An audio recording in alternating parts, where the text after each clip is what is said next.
মানুষ বলে রোজ একটু হাঁটুন, সুস্থ থাকবেন। কিন্তু এটা কি সত্যি কাজ করে, নাকি শুধু কথার কথা? আজ বিজ্ঞান কি বলছে সেটা আপনাদের জানাবো।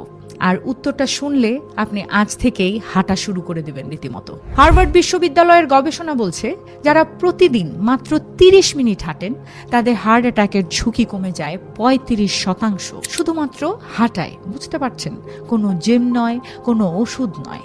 আর শুধু হাঁটে না, হাঁটলে মস্তিষ্কে এন্ডোরফিন নামের একটা হরমোন বের হয়।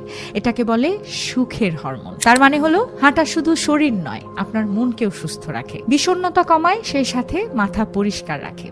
আরেকটা অবাক করা তথ্য হলো, রোজ 30 মিনিট হাঁটলে ডায়াবেটিসের ঝুঁকি কমে যায় 50% পর্যন্ত। হাড় শক্ত হয়, ঘুম ভালো হয়, ওজনও নিয়ন্ত্রণে থাকে। আর সবচেয়ে বড় কথা হলো, এই হাঁটাটা বিনামূল্যে পাচ্ছেন, শুধুমাত্র আপনার একটু চেষ্টা লাগবে। যে কোনো বয়সে করা যায়, কোনো ধরনের কোনো মেশিন লাগে না, শুধু একটু ইচ্ছে লাগে।